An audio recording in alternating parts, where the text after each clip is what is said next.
नमस्कार दोस्तों, मैं डॉक्टर कुलदीप कुमार के सर आप सभी का बहुत बहुत स्वागत करता हूं एक नए बिंदु के साथ और एक नई कड़ी के साथ। तो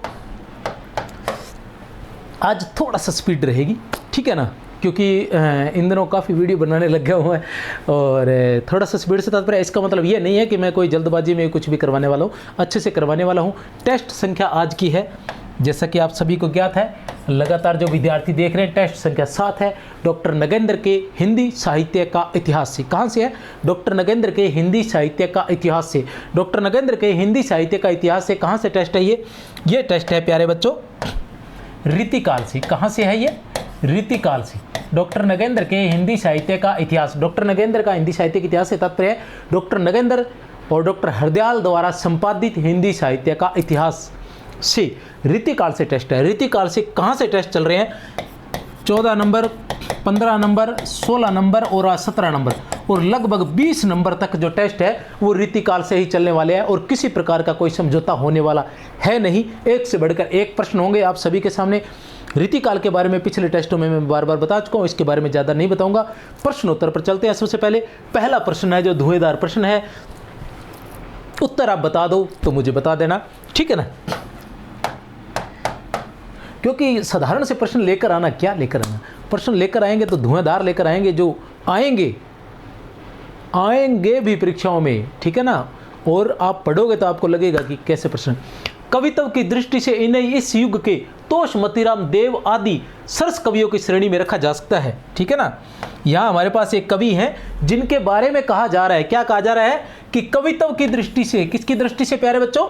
कवित्व की दृष्टि से इस युग के तोष, मतीराम, देव आदि सरस कवियों की श्रेणी में रखा जा सकता है। ऐसा कवि है कोई। इनके बिंबों की रेखाएं स्वच्छ एवं सुनियोजित ही नहीं, पर्याप्त आकर्षक भी है। प्रत्येक बिंब मतीराम के बिंबों जैसा सरलता जन्य गंभीर प्रभाव छोड़ता है।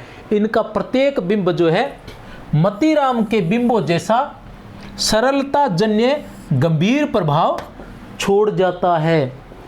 उसमें न बिहारी जैसी नक्काशी मिलेगी और न देव और पद्माकर जैसी क्रमशः गति और मुखरता है, ठीक है ना। डॉक्टर नगेंद्र का उपयुक्त कथन रीतिकाल के किस कवि के लिए आया है? ए, ब, स या फिर द? बताइए, ए, ब, स या फिर द? तो किसके लिए आया है? प्रवीण, बेनी प्रवीण, सभी कामों में प्रवीण, बेनी प्रवीण, ठीक है ना, सभी कामों में प्रवीण, बेनी प्रवीण। तो बेनी प्रवीण के लिए ये आया है। अब इसी में से कई क्वेश्चंस बन सकते हैं। कैसे? कवित्व की दृष्टि से इन्हें इस युग के तोष, मतीराम, देव आदि सरस कवियों की श्रेणी में रखा जा सकता है। बताइए किसे रखा जा सकता है? टुकड़ों में करके याद करवाऊंगा ना मैं आपको। किसे रखा जा सकता है? बेनी प्रवीण को। उत्तर क्या रहेगा? बेनी प्रवीण। प्रवीण की उपाधि इन्हें किसने दी थी? प्रवीण की उपाधि इन्हें किसने दी थी? बेनी बंदीजन ने। पिछले टेस्ट में मैं इसके बारे में बता चुका हूं कि बेनी प्रवीण, बै से क्या आएगा? बै से क्या आएगा? बै से ये इन्हें प्रवीण की उपाधि किसने दी थी? बेनी बंदीजन ने, ठीक है ना। इनके जो गुरु थे उनका नाम क्या था? वंशीलाल था। क्या नाम था गुरु? बै से बंशीलाल। और किस संप्रदाय में थे? बै से वल्लभ संप्रदाय। तीन चीजें एक साथ आ गई ना। बै से जो प्रवीण की उपाधि है वो किसने दी थी? बेनी बंदीजन ने। किस संप्रदाय में थे? बै से वल्लभ संप्रदाय। और किस के शिष्य थे? बै से बंशीलाल के शिष्य थे, ठीक है ना। बेनी प्रवीण न से नाना राव, बेनी प्रवीण न से नवरस तरंग, नाना राव प्रकाश, इनकी रचनाएं। बेनी प्रवीण न से नवरस तरंग, क्योंकि कल पिछले टेस्ट में मैं पढ़ा चुका हूँ इसलिए लिखूंगा नहीं, टाइम वेस्ट हो जाता है। बेनी प्रवीण है, न से नवरस तरंग और न से नाना राव प्रकाश और श से श्रृंगार भूषण, ये इनकी रचनाएं थी, याद रख लेना। फिर दूसरा क्या बनेगा? दूसरा ये बनेगा कि इनके बिंबों की रेखाएं स्वच्छ एवं सुनियोजित ही नहीं, पर्याप्त आकर्षक भी है, इसको छोड़ दो, ठीक है। अब आता है प्रत्येक बिंब मतीराम के बिंबों जैसा सरलता जन्य गंभीर प्रभाव छोड़ जाता है। उसमें न बिहारी जैसी नक्काशी मिलेगी और न देव और पद्माकर जैसी गति, जैसी क्रमशः गति और मुखरता है। मतलब उसमें न बिहारी जैसी नक्काशी, बिहारी जैसी तो क्या है? नक्काशी, और देव जैसी क्या है? गति, और पद्माकर जैसी क्या है? मुखरता, ठीक है ना। देव जैसी क्या है? गति, क्योंकि यहां कर्मशः लिखा हुआ है, तो इस तरह से आपने ध्यान रखना है किसके बारे में कहा, ये सारी बातें बेनी प्रवीण के बारे में कही गई है। अगर मेरे पास टेस्ट 17 होगा 16 होगा तो मैं इसके बारे में और बता दूंगा, लेकिन मुझे नहीं लग रहा यहाँ है।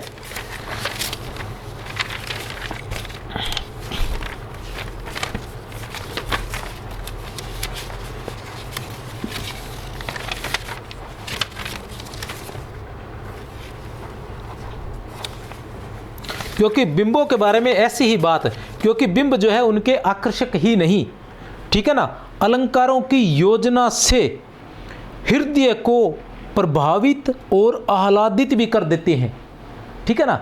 इनके बिंब जो है वो आकर्षक ही नहीं है, बल्कि अलंकारों की योजना से हृदय को सरस और आह्लादित भी कर देते हैं। ऐसे शब्दों का प्रयोग किसके लिए किया गया है? ऐसे शब्दों का प्रयोग तोष के लिए किया गया है। किसके लिए?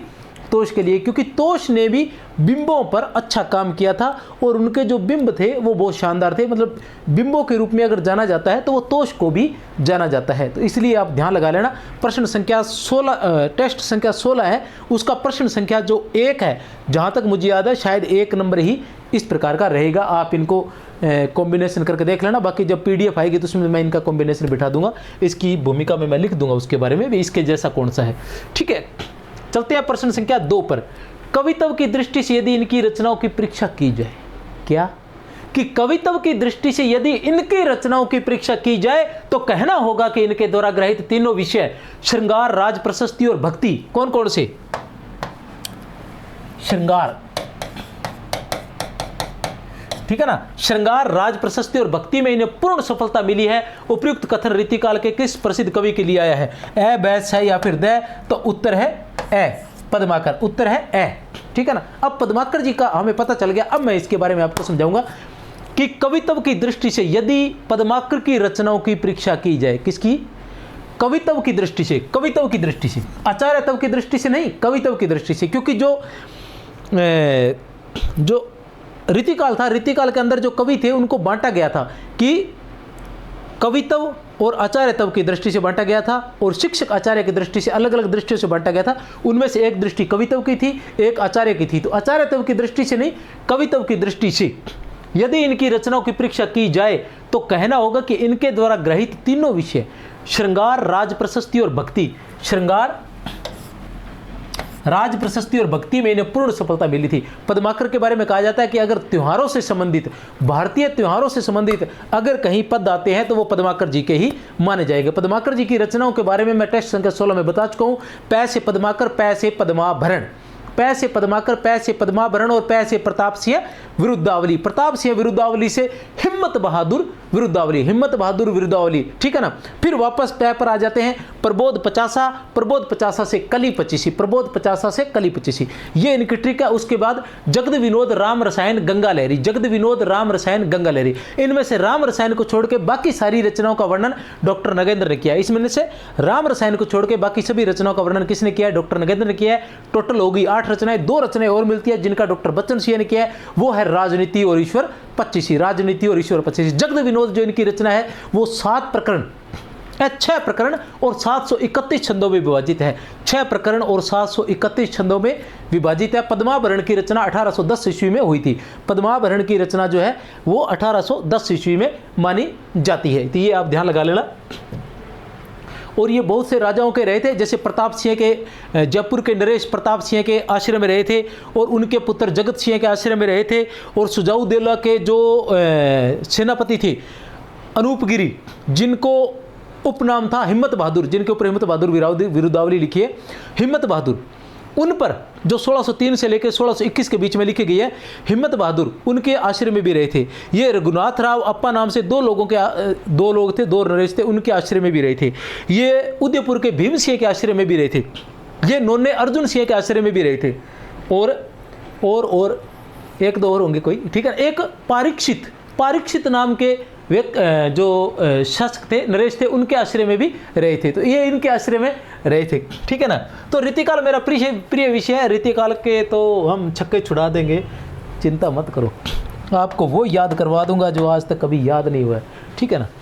मतीराम से संबंधित असंगत कथन का चयन कीजिए। मतीराम से संबंधित असंगत कथन का चयन कीजिए। किससे संबंधित? मतीराम से संबंधित।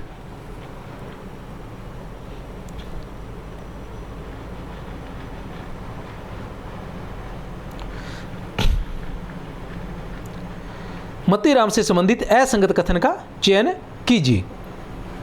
फूल मंजरी की रचना जहांगीर की आज्ञा से हुई थी, ललित ललाम की रचना भाव सिंह की आज्ञा से हुई थी, मतीराम सतसई की रचना भोगीनाथ के आश्रय से हुई थी, वृत्त कुमुदी की रचना ज्ञानचंद के आश्रय में हुई थी। तो देख लेते हैं क्या आता है इसका उत्तर। आज मैं लंबी चौड़ी मतीराम से संबंधित अलग से ट्रिक है मेरे चैनल पर, देख सकते हो, वो तो मैं आज बताने वाला नहीं हूँ, थोड़ा सा समय अभाव है। फूल मंजरी की रचना जहांगीर की आज्ञा से हुई थी, बिल्कुल सही बात है। कब हुई थी? 1619 ईस्वी में हुई थी। कब हुई थी? 1619 ईस्वी में। ललित ललाम की रचना भाव सिंह के आश्रय में हुई थी, बिल्कुल सही है। ललित ललाम जो है वो क्या है? एक प्रकार का अलंकार ग्रंथ है। क्या है? एक प्रकार का अलंकार ग्रंथ है जिसमें कुवल्यानंद का, अपय दीक्षित कृत कुवल्यानंद का सहारा लिया गया है। मतीराम सतसई की रचना भोगीनाथ के आश्रय में हुई थी, ये भी बिल्कुल सही है, ठीक है ना। वृत्त कुमुदी की रचना किसके आश्रय में हुई थी? वृत्त कुमुदी की रचना, वृत्त कुमुदी भी एक प्रकार का छंद ग्रंथ है। क्या है? छंद ग्रंथ है, छंदों पर लिखा गया ये एक ग्रंथ है जिसमें गण, वर्णिक छंद, मात्रिक छंद और एक चीज़ और होती है, उन सभी पर विस्तार से वर्णन किया गया इसमें वृत्त कुमुदी में, ठीक है ना। और ये किसके आश्रय में लिखी गई थी? भाव सिंह के आश्रय में लिखी गई थी। किसके आश्रय में लिखी गई थी? भाव सिंह के आश्रय में लिखी गई थी वृत्त कुमुदी, ठीक है ना। और जो ज्ञानचंद है उनके आश्रय में लिखी गई थी अलंकार पंचाशिका। उनके आश्रय में क्या लिखी गई थी? अलंकार पंचाशिका। और अलंकार पंचाशिका के बारे में डॉक्टर नगेंद्र लिखते हैं कि ये इतना महत्वपूर्ण ग्रंथ नहीं है, ज़्यादा इस पर उन्होंने मतलब ज़्यादा अच्छा ग्रंथ नहीं है साहित्य की दृष्टि से। अलंकार पंचाशिका जो है, ऐसा कहा जाता है कि बस राजा के बारे में वर्णन करने के लिए उन्होंने इसका वर्णन कर दिया था।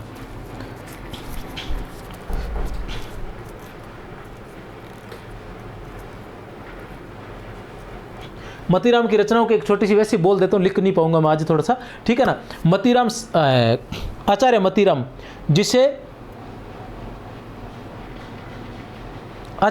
जिसे फूल मंजरी का रसराज कहा जाता है, आचार्य मतीराम जिसे फूल मंजरी का रसराज कहा जाता है, ने बड़े ही ललित भाव से मतीराम भोगी को अलंकार पंचाशिका का ज्ञान कराया और बताया कि वृत्त कुमुदी के स्वरूप में छंदसार, साहित्यसार, लक्षण, श्रृंगार सभी आ जाते हैं। क्या है? आचार्य मतीराम जिसे फूल मंजरी का रसराज कहा जाता है, आचार्य मतीराम जिसे फूल मंजरी का क्या कहा जाता है? रसराज कहा जाता है, ठीक है ना। तो फूल मंजरी आपको याद रखनी है कि फूल मंजरी किसके आश्रय में हुई थी? जहांगीर के आश्रय में हुई थी। पहली रचना थी 1619 ईस्वी में, ठीक है ना। उसके बाद रसराज, रसराज किसी के आश्रय में नहीं लिखी गई थी, ये स्वतंत्र सी, ठीक है ना। रसराज जो है ये किसी के आश्रय में नहीं लिखी गई थी, ये स्वतंत्र थी। आचार्य मतीराम जिसे फूल मंजरी का रसराज कहा जाता है, ने बड़े ही ललित भाव से, बड़े ही ललित भाव से, ललित का मतलब ललित ललाम और भाव का आश्रय भाव सिंह का आश्रय में, बड़े ही ललित भाव से मतीराम भोगी को, मतीराम सतसई भोगीनाथ से आश्रय में मतीराम भोगी को अलंकार पंचाशिका का ज्ञान कराया। अलंकार पंचाशिका का ज्ञान करवाया मतलब ज्ञानचंद के आश्रय में। अलंकार पंचाशिका का ज्ञान कराया मतलब ज्ञानचंद के आश्रय में। और बताया कि वृत्त कुमुदी के स्वरूप में, और बताया कि वृत्त कुमुदी के स्वरूप में, वृत्त कुमुदी का मतलब वृत्त कुमुदी और स्वरूप का मतलब स्वरूप सिंह। वृत्त कुमुदी का मतलब, अच्छा ये भाव सिंह बता दिया कि मैंने, ठीक है। वृत्त कुमुदी किसके? स्वरूप सिंह, सॉरी त्रुटि होगी थोड़ी, ठीक है ना। वृत्त कुमुदी किसके? स्वरूप सिंह के आश्रय में। किसके आश्रय में? स्वरूप सिंह के आश्रय में। और इसके अलावा, ठीक है ना, छंदसार, साहित्यसार, लक्षण, श्रृंगार, ये 3 रचनाएं इनकी और है, ठीक है। समझ गए कौन कौन सी रचनाएं इनकी? फूल मंजरी है, फिर रसराज है, फूल मंजरी है, रसराज है, ललित ललाम है, अलंकार पंचाशिका है, वृत्त कुमुदी है, छंदसार, साहित्यसार, लक्षण, श्रृंगार, ये इनकी रचनाएं है। और मतीराम सतसई आगे एक। चलते हैं आगे 4 नंबर पर। 4 नंबर पर क्या है? विद्वंती, विद्वंती के राजा बुद्ध सिंह। क्या है? विद्वंती के राजा बुद्ध सिंह जी देव की, ठीक है ना, विद्वंती के राजा बुद्ध सिंह जी देव की आज्ञा से 1712 ईस्वी में, कब? 1712 ईस्वी में श्रृंगार रस माधुरी, किसकी? श्रृंगार रस माधुरी की रचना किसने की थी? विद्वंती के राजा बुद्ध सिंह जी की, बुद्ध सिंह जी देव की आज्ञा से 1712 ईस्वी में श्रृंगार रस माधुरी की रचना किसने की थी? किसने की थी? ए, बै, स या फिर द? तो किसने की थी? द ने। कृष्ण भट्ट देव ऋषि ने, कृष्ण भट्ट देव ऋषि ने। अब बुद्ध सिंह देव तो कृष्ण भट्ट देव ऋषि, कृष्ण भट्ट देव, समझ गए ना। 1712 ईस्वी में, कब? 1712 ईस्वी में श्रृंगार रस माधुरी, कृष्ण भट्ट देव ऋषि, ऋषि से श्रृंगार रस माधुरी, कृष्ण देव भट्ट ऋषि, और ऋषि से श्रृंगार रस माधुरी, याद रख लेना।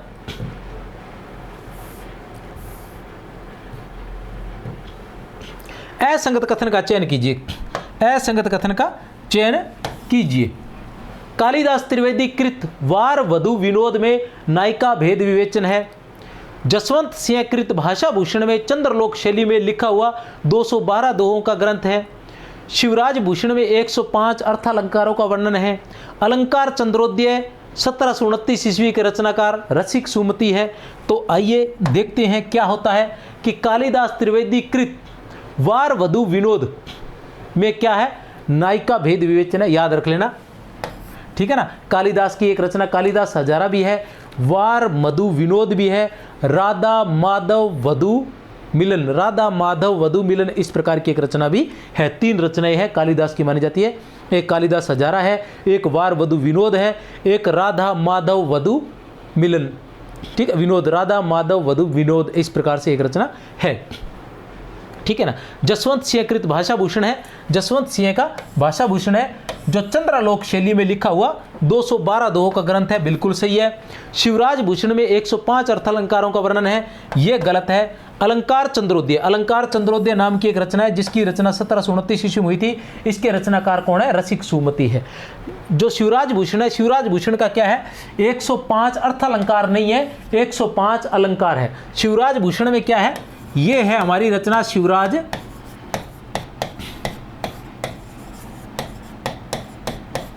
भूषण, ये है हमारी रचना शिवराज भूषण, जिसके अंदर क्या है?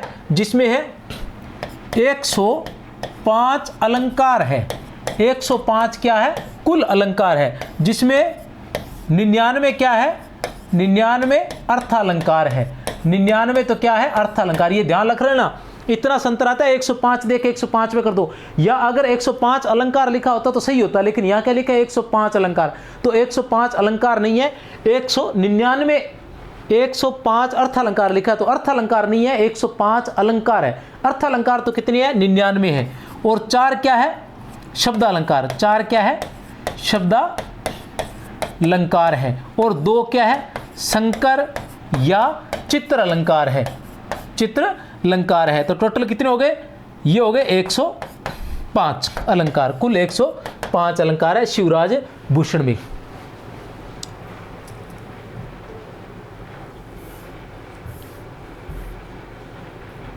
शिवराज भूषण को भूषण की उपाधि रुद्र सिंह सोलंकी ने दी थी।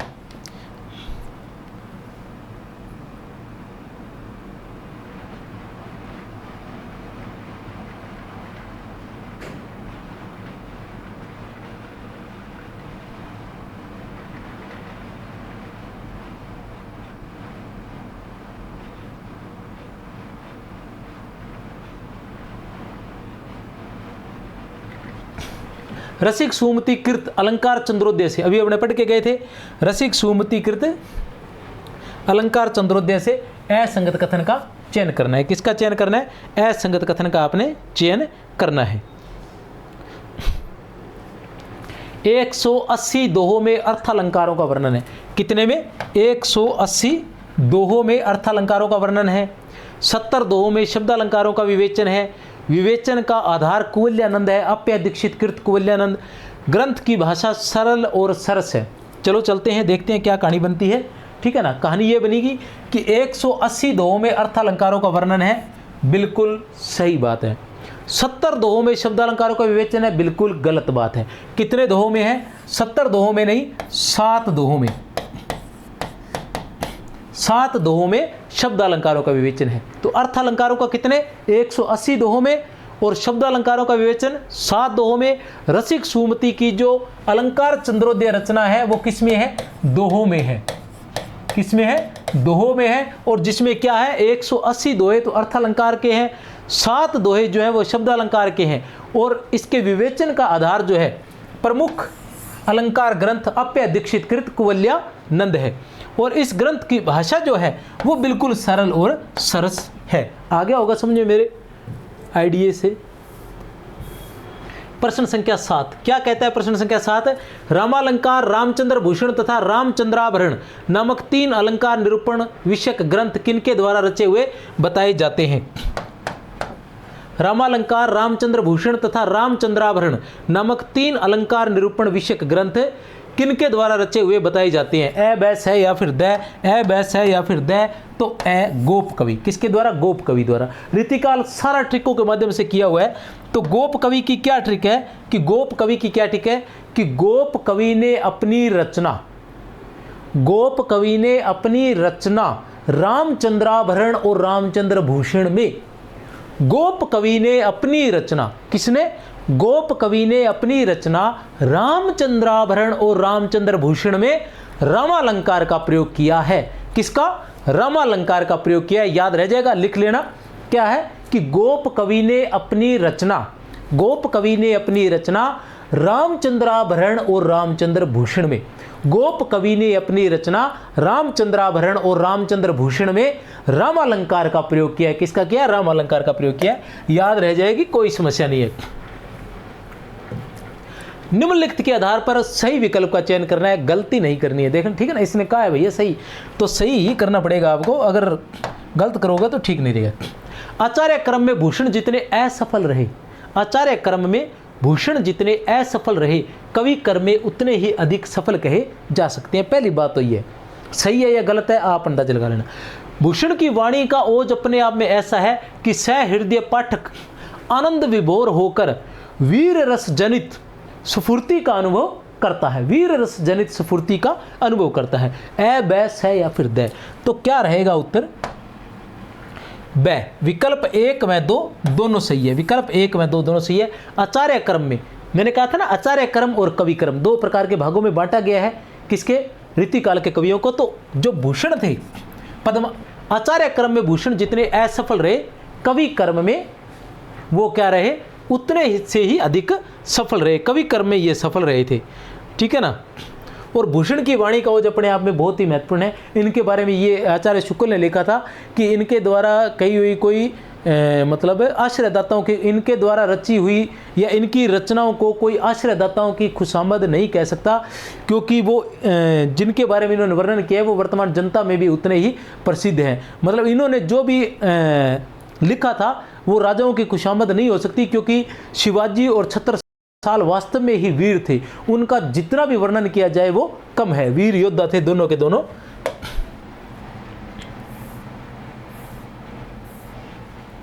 प्रश्न संख्या 9 क्या है?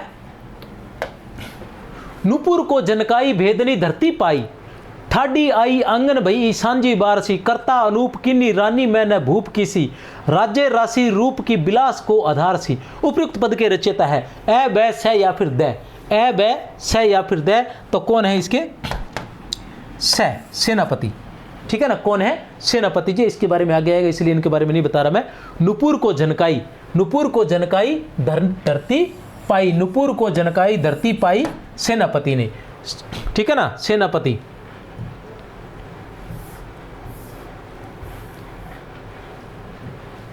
सेनापति कृत कवित रत्नाकर से संबंधित असंगत कथन का चयन कीजिए।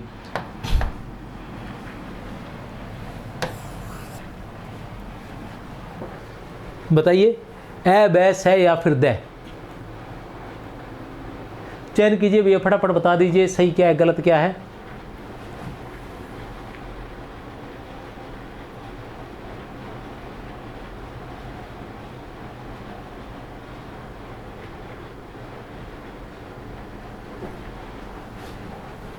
चलो मैं बता देता हूं। इसमें 5 तरंगे और 394 छंद है। इसमें 5 तरंगे और 394, कितनी तरंगे हैं? 5। छंद कितने हैं? 394 छंद है, ठीक है ना। तरंगे कितनी है? 5 और छंद कितने हैं? 394 है, ठीक है ना। छंद कितने हैं? तरंगे कितनी है? 5 और छंद कितने हैं? 394 है। प्रथम तरंग में श्लेष अलंकार चमत्कार दिखाया गया है। प्रथम तरंग में श्लेष अलंकार का चमत्कार दिखाया गया है। द्वितीय तरंग में वीर रस का चित्रण है, ये नहीं है। प्रथम तरंग में क्या है? श्लेष अलंकार है, बिल्कुल सही है, ठीक है ना। द्वितीय तरंग में वीर रस नहीं, बिल्कुल नहीं है। द्वितीय तरंग में कौन सा है? श्रृंगार रस है। कौन सा है? श्रृंगार रस है। और चौथी और अच्छा तीसरी तरंग में क्या है? षड ऋतु वर्णन है। तीसरी तरंग में क्या है? षड ऋतु वर्णन है। चौथी और पांचवी तरंगों में क्या है? राम का चरित्र और भक्ति भावना का सुंदर वर्णन है। ये बिल्कुल सही है। अब मैं इनके बारे में बता देना चाहता हूं कि सेनापति की रचना का नाम था कवित रत्नाकर। ऋतु काल में अगर प्रकृति चित्रण की या ऋतु वर्णन की बात आएगी तो वो आएंगे सेनापति। श्लेष अलंकार की बात आएगी तो वो भी सेनापति आते हैं कि सेनापति ने किस अलंकार का प्रयोग सर्वाधिक किया था, तो श्लेष अलंकार का। किस अलंकार का? श्लेष अलंकार का सर्वाधिक प्रयोग इन्होंने किया था। अब राम भक्ति की बात आती है, इनके बारे में बार बार बता देता हूं कि क्या कवित रत्नाकर, नॉर्मली हम पढ़ लेते हैं कि कवित रत्नाकर क्या है? राम भक्ति से संबंधित है। सेनापति क्या थे? राम भक्त थे। कवित रत्नाकर क्या है? राम भक्ति से संबंधित ग्रंथ है। लेकिन क्या आद्यंत? नहीं। आद्यंत मतलब आदि से लेकर अंत तक नहीं, आदि से लेकर अंत तक नहीं है, क्योंकि पहली तरंग में तो क्या है? श्लेष के बारे में। पहली तरंग पूरी की पूरी किसके बारे में? श्लेष अलंकार के बारे में। दूसरी तरंग पूरी की पूरी किसके बारे में? श्रृंगार रस के बारे में। तीसरी तरंग पूरी की पूरी किसके बारे में? षड ऋतु के वर्णन बारे में। चौथी और पांचवी तरंगों में केवल क्या है? इसका वर्णन है, चौथी और पांचवी तरंगों के अंदर। अब उसके बाद आता है कि इसकी तरंगें कौन कौन सी और कैसी है, ठीक है ना। अब आता है पहली तरंग। पहली तरंग जो है, पहली तरंग के अंदर कितने हैं? 96 कवित है। कितने हैं? 96 कवित है और श्लेष अलंकार है। पहली में कितने हैं? 1 मिनट।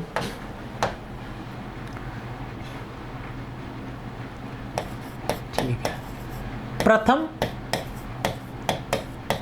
तरंग, ठीक है ना। एक बार मैं तरंगे लिख देता हूं। द्वितीय तरंग और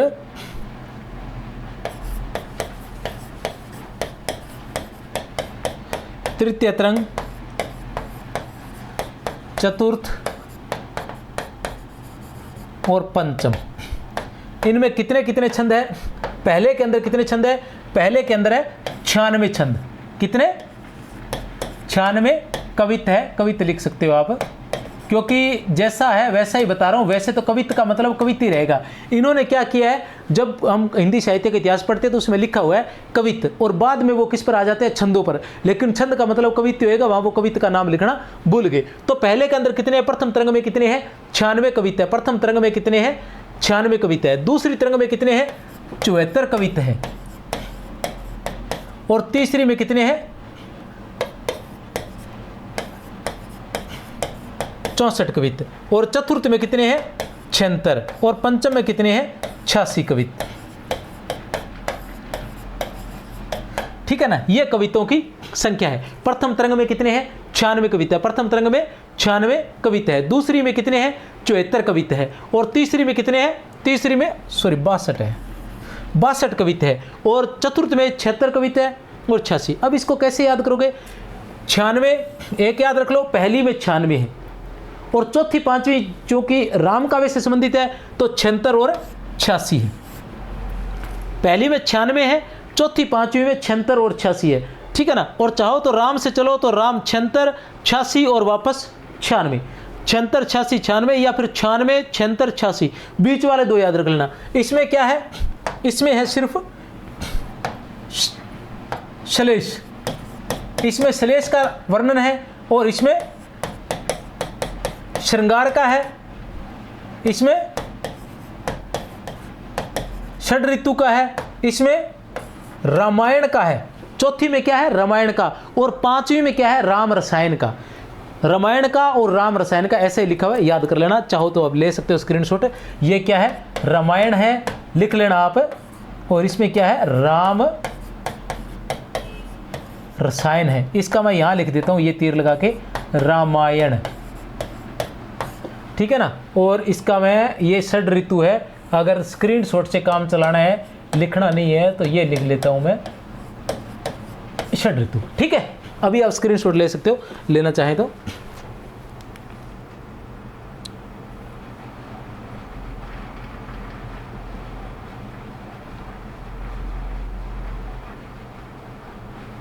चलते हैं आगे। प्रश्न संख्या 12 पर रसनिधि का वास्तविक नाम क्या था? ठीक है ना, रसनिधि का वास्तविक नाम क्या था? रसनिधि का वास्तविक नाम क्या था?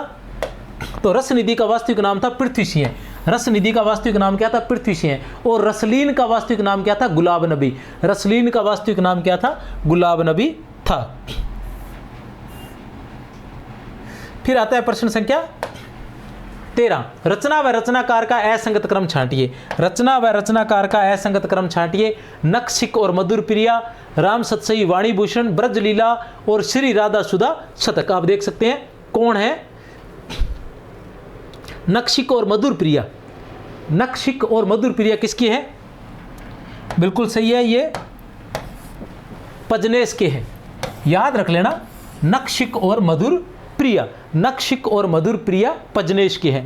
राम सतसई और वाणी भूषण, राम सतसई और वाणी भूषण किसके हैं? राम सहाय के हैं। किसके हैं? राम सहाय के। राम सतसई और वाणी भूषण। ब्रजलीला किसकी है? विक्रमादित्य की। ब्रजलीला किसकी है? विक्रमादित्य की है। श्री राधा सुधा शतक, श्री राधा सुधा शतक, तो ये किसका है? ये बाज कवि का नहीं है, ये किसका है? हठी कवि का है। किसका है? हठी नामक कवि का है। हठी नामक कवि का है। बाज नामक जो है वो हठी नामक कवि का है। प्रश्न संख्या 14, बिहारी सतसई की सर्वप्रथम, बिहारी सतसई की सर्वप्रथम काव्यात्मक टीका करने वाले, कौन सी टीका? याद रख लेना, काव्यात्मक टीका करने वाले, टीका करने वाले नहीं, काव्यात्मक टीका करने वाले व्यक्ति के रूप में प्रसिद्ध है। ए, बै, से या फिर द, तो कौन है? ए, कृष्ण कवि। कौन है? कृष्ण कवि है।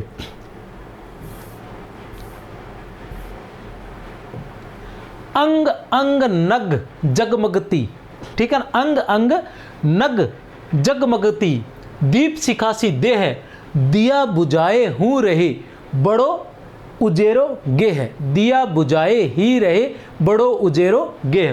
अंग अंग नग जगमगती, दीप सिखासी देह, ठीक है ना।